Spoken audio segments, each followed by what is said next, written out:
Bonjour à tous, merci d'être venus.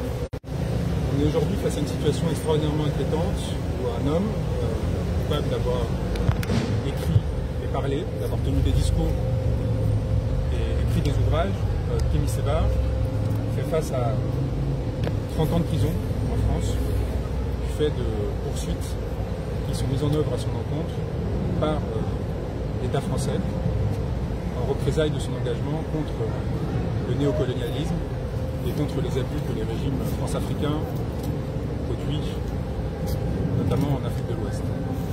Kémy Séba est une personne qui est engagée depuis 30 ans dans un combat de mots, qui refuse toute forme de violence de façon explicite, mais aussi dans évidemment ses actions, et qui a toujours utilisé des instruments démocratiques, que ce soit l'expression publique, la manifestation, pour faire entendre ses idées. Et je dis sans aucune exagération, il fait l'objet d'une persécution extraordinaire de ce fait. Il a d'abord eu droit à des arrestations nombreuses et multiples sur le continent ouest-africain par des régimes croupions, potentats, qui servaient des intérêts de la France au détriment des populations africaines.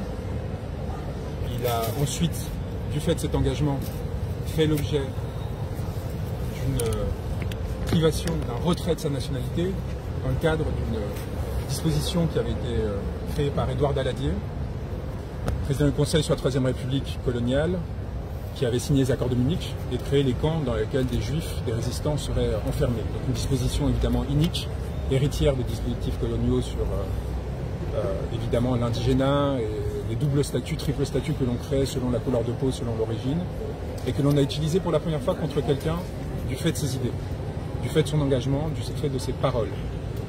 C'est le retrait de nationalité à utiliser une disposition qui n'avait pas été utilisée depuis les années 60.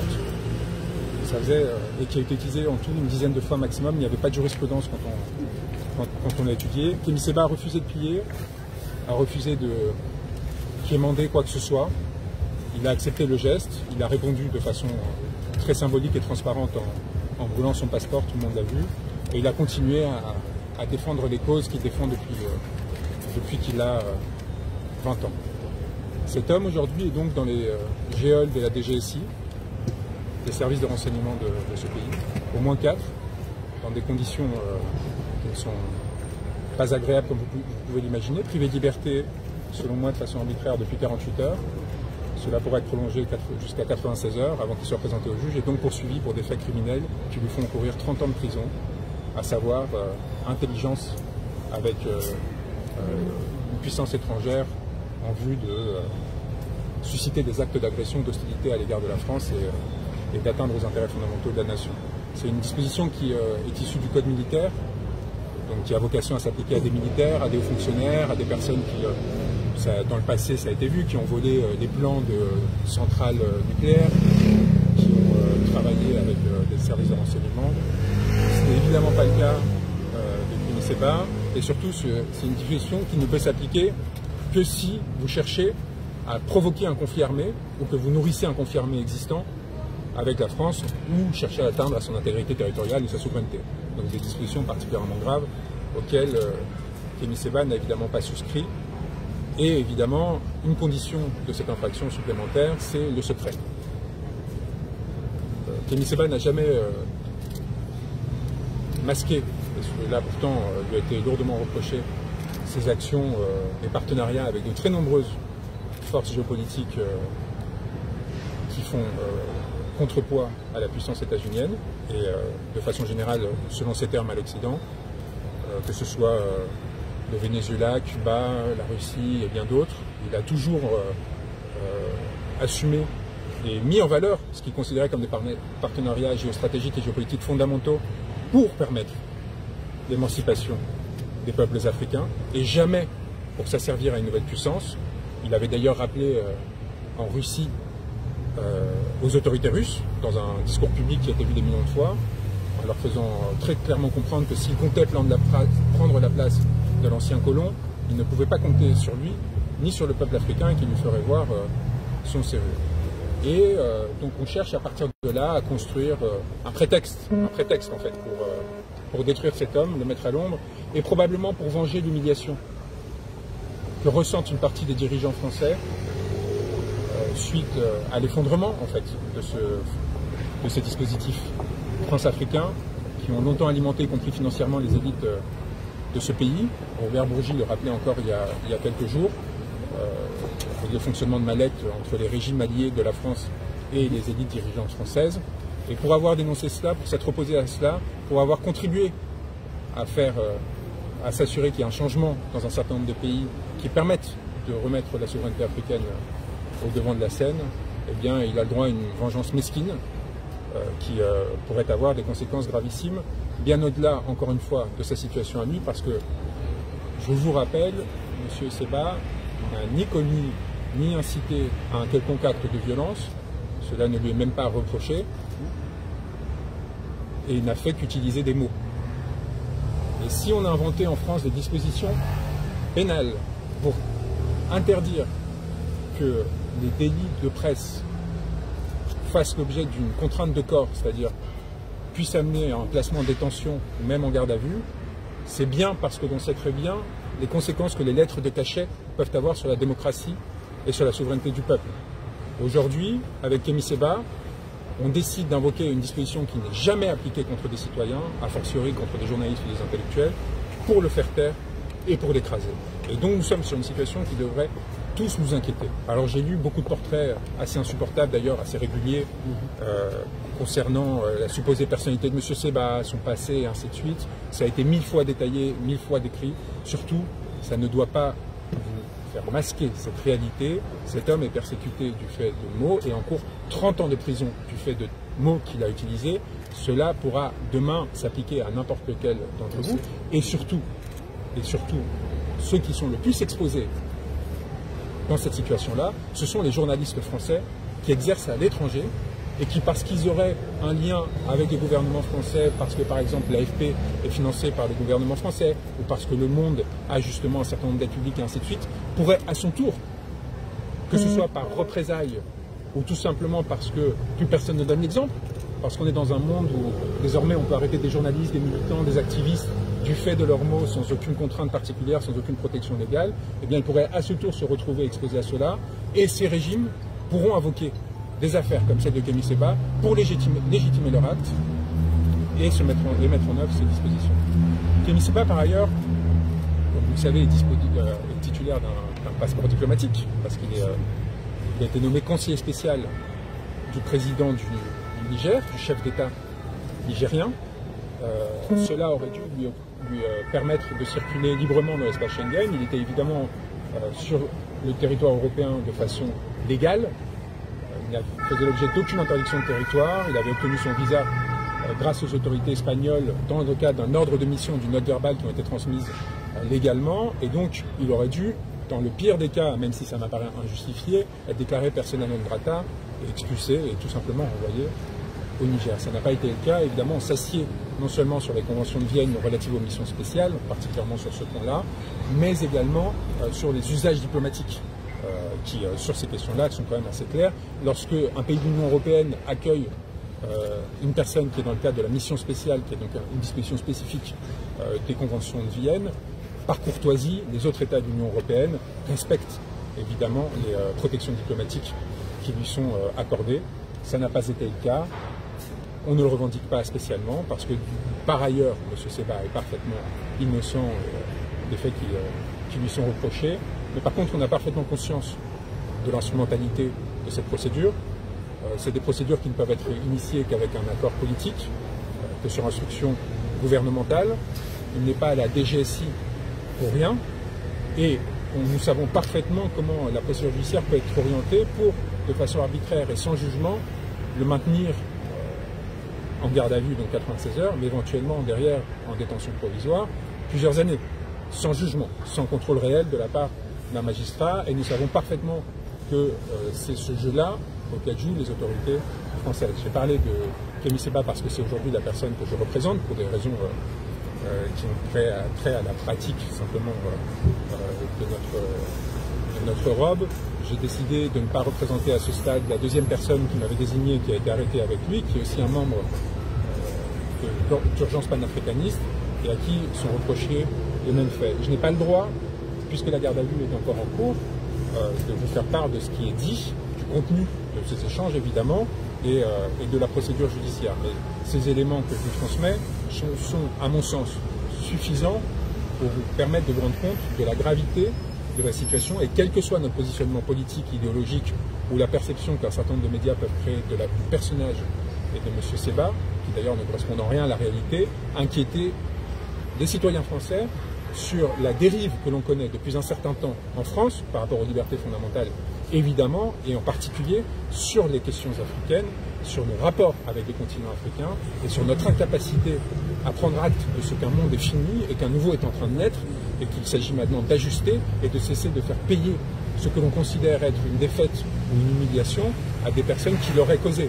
Il est pitoyable, et je pèse mes mots, que la France fasse reposer sur Kémy Sebha, sur un individu qui dirige une ONG et qui ne fait que tenir des discours, son échec géopolitique sur plusieurs dizaines de pays et un continent tout entier. Cela pose question sur l'aveuglement dans lequel les autorités, le gouvernement, mais aussi dans une certaine mesure l'administration et la diplomatie, se sont enfermés quant aux causes de ce processus et la désaffiliation et peut-être le désintérêt, voire le désamour de plus en plus prononcé que les populations, partie des populations ouest-africaines en particulier, ont à l'égard de l'État français, mais aussi de façon croissante à l'égard de la population française, parce que c'est en train de créer des tensions entre nos peuples que l'on risque de payer de très nombreuses années.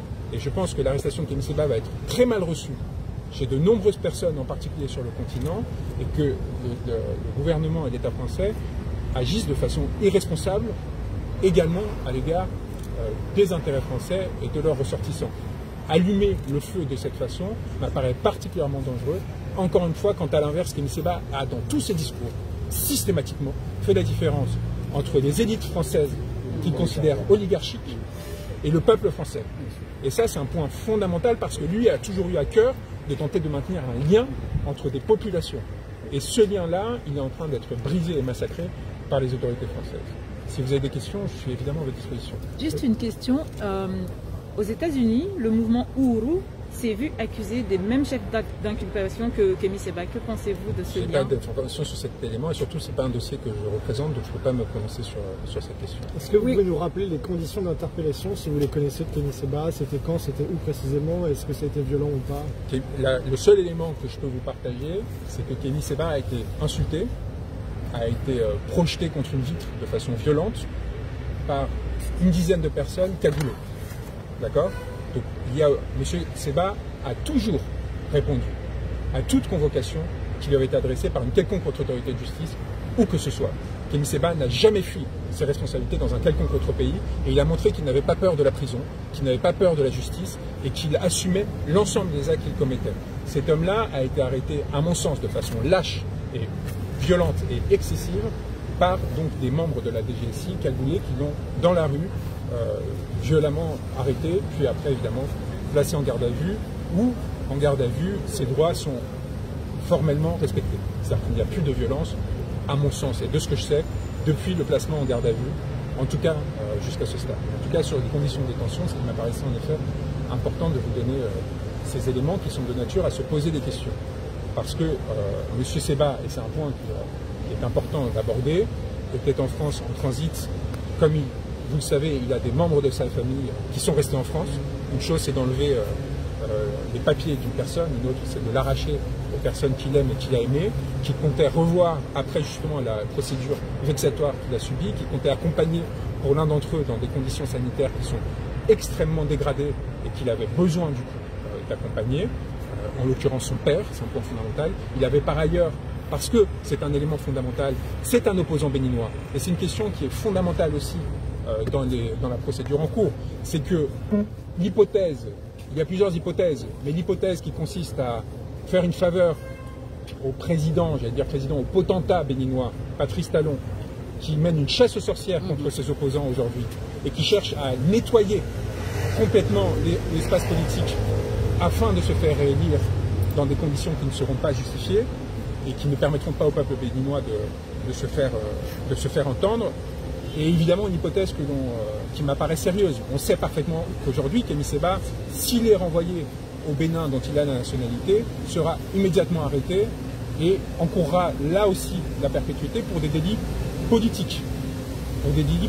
Et donc cette menace-là et l'articulation de l'action des autorités françaises avec les autorités béninoises n'est pas exclue, parce que la façon dont il est accusé, les crimes dont il est accusé, le crime dont il est accusé pour lequel il aura 30 ans de prison, ne peut pas s'articuler juridiquement.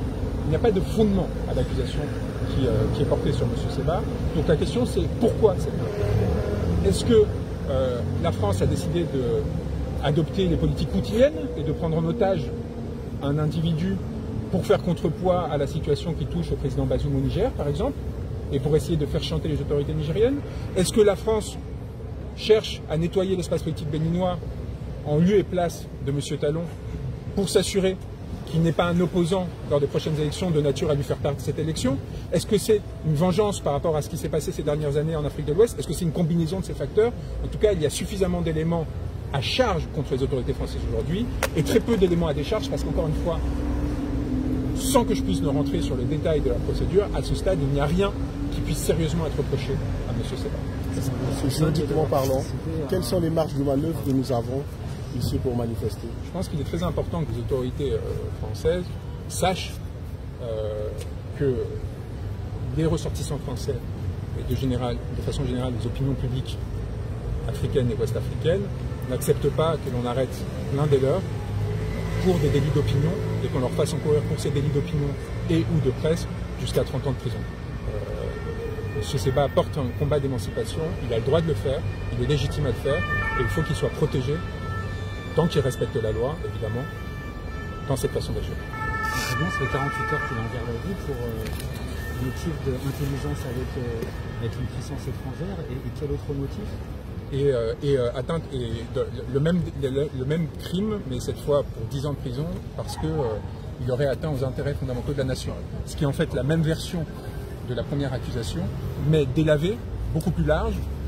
En gros, sans vouloir être grossier, mais vous pissez dans une lagune et vous avez atteint à l'environnement français, donc vous pouvez être poursuivi pour ce délit, pour ce crime. Évidemment, c'est pas dans ces cadres-là que c'est appliqué, mais le champ d'application de cette deuxième incrimination est tellement large, atteinte à l'environnement, aux moyens de la diplomatie à la défense française, à la souveraineté, que, en fait, à ce stade-là de la procédure, et dans un pays où les procédures judiciaires font l'objet de pressions politiques toujours croissantes et d'un suivisme parfois de la part des parquetiers de plus en plus important, ça peut permettre, en fait, pendant plusieurs jours, plusieurs semaines, plusieurs mois, voire plusieurs années, de tenir quelqu'un dans les raies de l'appareil judiciaire de façon injustifiée.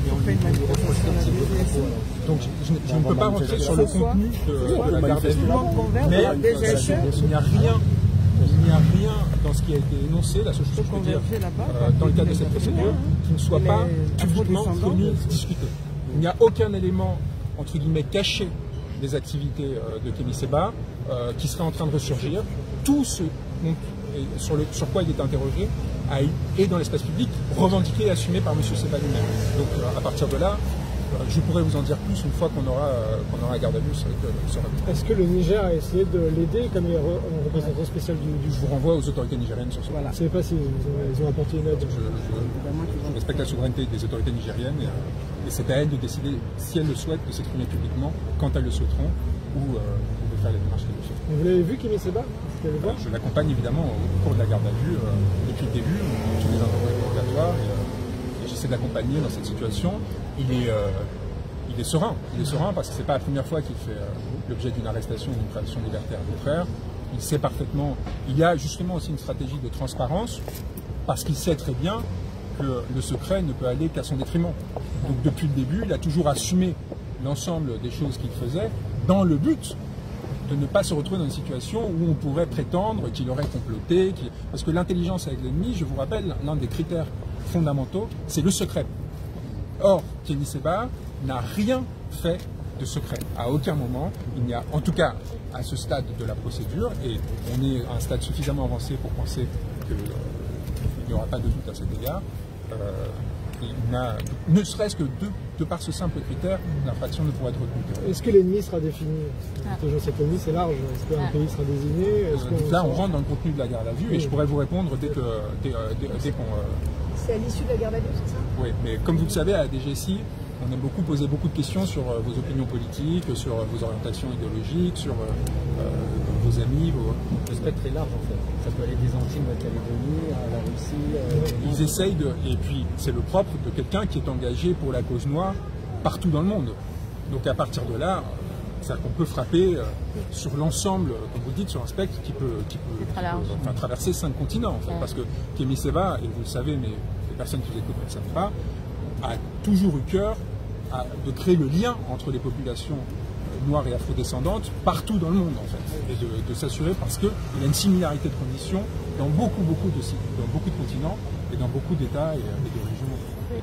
Et son interpellation, c'est pas accompagné d'une perquisition Je ne peux pas rentrer dans les détails de ce qui s'est passé, mais vous imaginez bien que quand on accuse quelqu'un d'un crime pour lequel on lui fait encourir 30 ans de prison, c'est le double d'un viol, plus que la plupart des procédures terroristes, y compris pour des actes particulièrement graves auxquels on est confronté. Je veux dire, on est sur l'échelle maximale, à l'exception de la perpétuité, de la chaîne pénale française.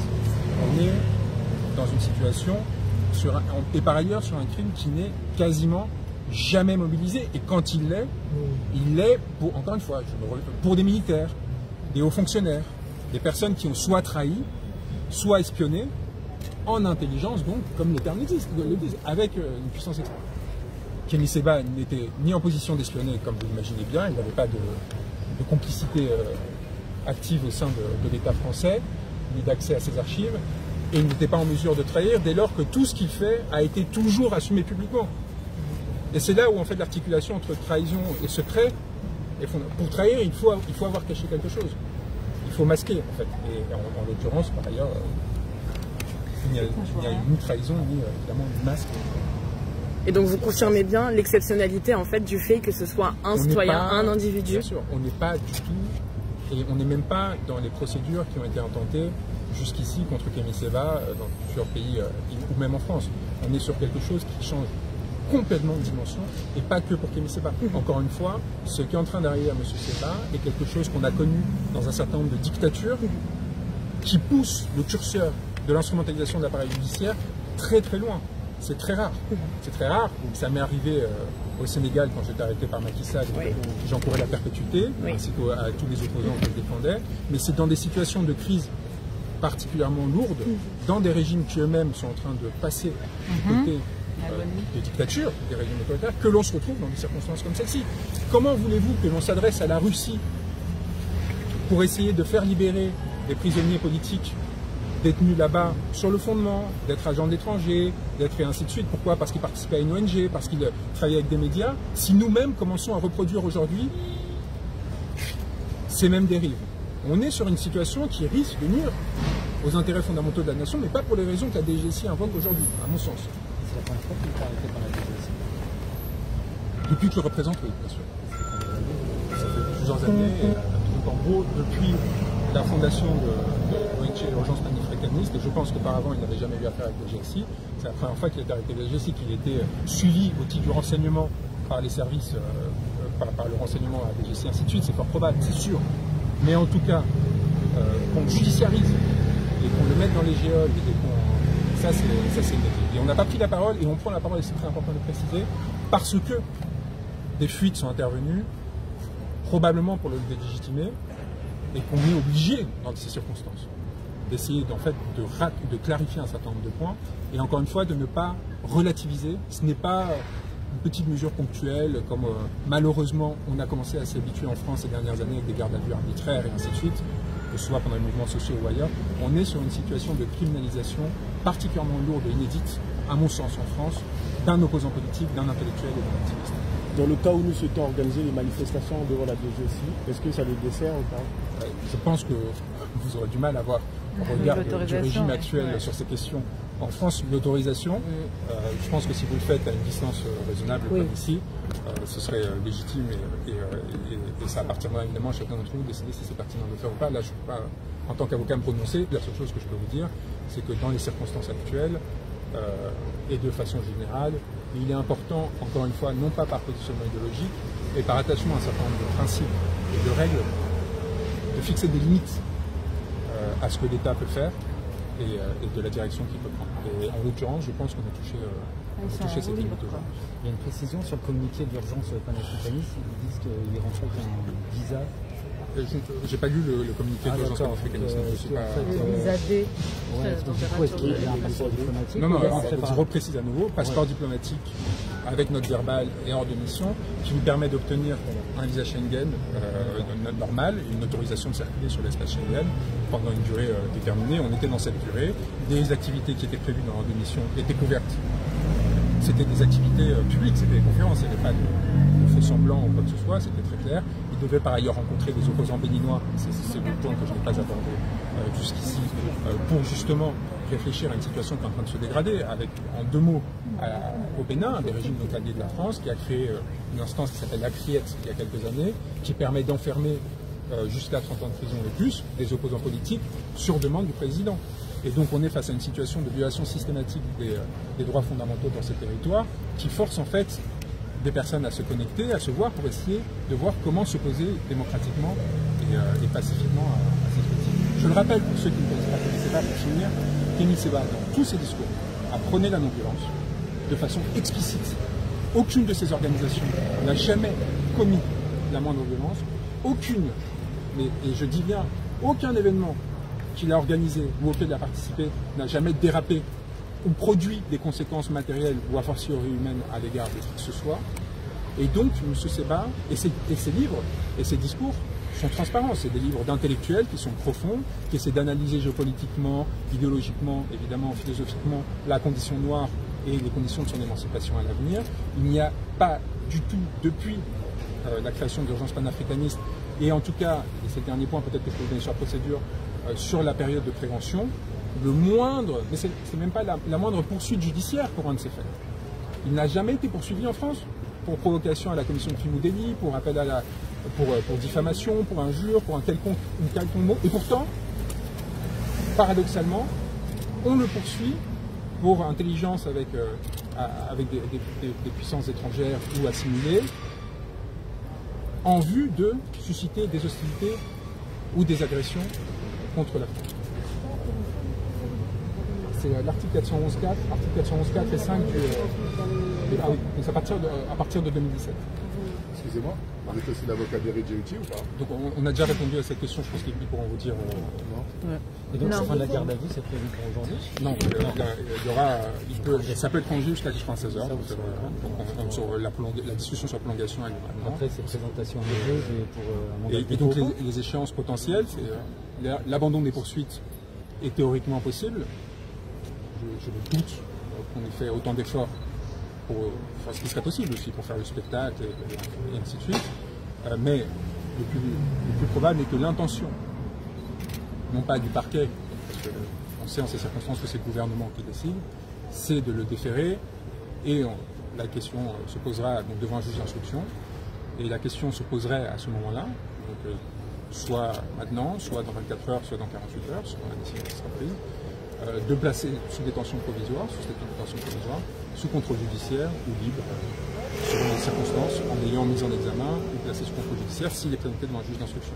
En sachant qu'en matière criminelle, l'affaire ne peut pas être amenée devant un tribunal correctionnel, ne peut pas être jugée immédiatement. L'instruction est obligatoire. Donc s'il décide de le poursuivre, un juge d'instruction devrait être désigné. En état des éléments que vous avez, pensez que c'est plutôt un dossier politique? Est-ce que vous avez dit des instructions, vous pensez que c'est strictement politique? Avec de l'Élysée ou un truc comme ça? Ce genre d'affaires, avec des implications géopolitiques, géostratégiques, avec aussi des implications par rapport à la perception des autorités françaises à l'étranger, par rapport à la sécurité des ressortissants, par rapport aux intérêts français, à la fois militaires, économiques, et ainsi de suite, ne se prennent qu'à l'initiative ou en informant de façon très suivie les plus hautes autorités, en l'occurrence non seulement le gouvernement, mais aussi l'Élysée. Ça, c'est évident. Par ailleurs, ces infractions spécifiques ont cette particularité qu'elles impliquent en fait le gouvernement nécessairement, parce que c'est le parquet qui va agir sur ces images. Ça va pas être, il n'y a pas de poursuite d'initiative. D'ailleurs, elle n'arrive que très rarement de ce fait-là, parce que, alors que ça n'a rien à voir avec Kémy Séba, mais vous le savez comme moi. En général, les affaires d'espionnage, parce que en fait, ce sont les articles qui sont utilisés pour normalement les affaires d'espionnage.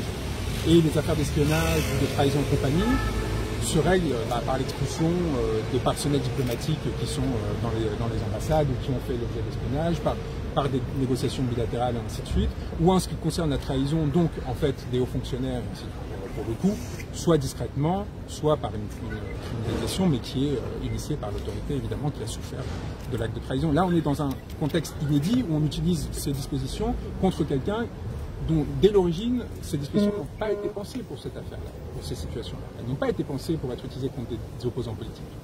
Et théoriquement, elles auraient dû être rédigées, et elles le sont en théorie, on va voir comment ils vont essayer de glisser interprétation pour quand même tenter de l'arracher, pour ne pas être applicable en l'espèce. Et je vous donnerai plus de détails vraiment dans 48 heures, parce qu'à ce moment-là, je pourrais discuter du fond d'affaires, et je peux vous dire que ça va... Enfin, il y a suffisamment d'exemples d'affaires qui auraient pu être parfaitement judiciarisées, bien plus graves, concernant un nombre conséquent d'individus en France, qui ne le sont pas, parce que ce n'est pas fait, je le répète, j'insiste, ces dispositions légales ne sont pas faites pour ce genre de situation.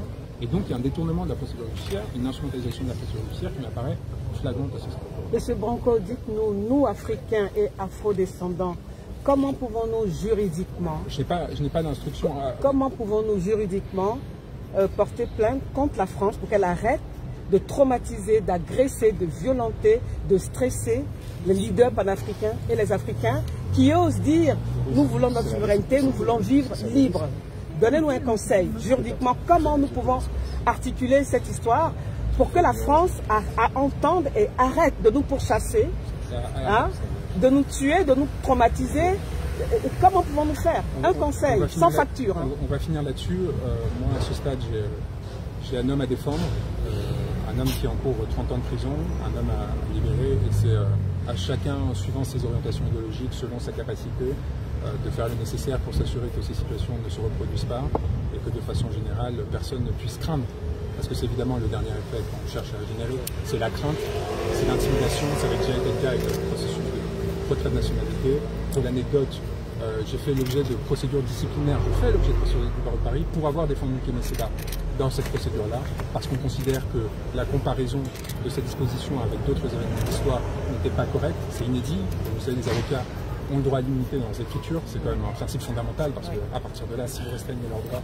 Et donc en fait, cette procédure est initiée sur demande directe du directeur de cabinet du ministre de l'Intérieur. Donc ça vous permet peut-être de répondre de façon contournée à la question de savoir quel est le niveau d'implication des autorités.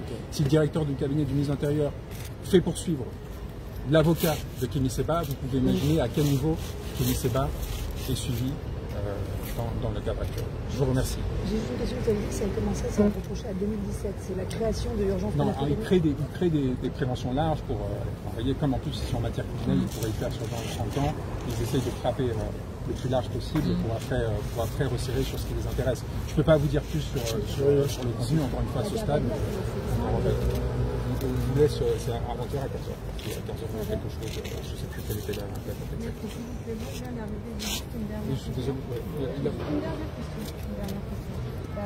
Ça veut dire que la France, les droits de l'homme, les libertés d'expression, les ceci, cela, maintenant, elle change ses lois, elle changerait ses lois, pour pas juste arrêter les Africains. Il y a un détournement et une interprétation volontairement excessive de la loi existante, afin que quand on ressuscite une procédure et une disposition qui n'a pas été appliquée depuis 60 ans, et qui n'avait été appliquée que quelques fois, et dans des cadres vraiment très restreints, c'est qu'on est en train de chercher, en train de fouiller dans le moindre espace possible les instruments pour mettre en difficulté. Et ça me permet de rajouter un point. Le retrait de nationalité n'était pas une fin, c'était un moyen, parce qu'elle a été initiée selon la documentation qui nous avait été transmise, à l'initiative des services de renseignement de la DGSE spécifiquement. Pourquoi la DGSE cherche à faire retirer sa nationalité à un individu, à un franco-béninois en l'occurrence, parce qu'elle cherche à mettre en œuvre des mesures qu'elle ne pourrait pas mettre en œuvre contre un citoyen français. Je vous laisse deviner lesquelles. Merci beaucoup. S'il vous plaît. Maître.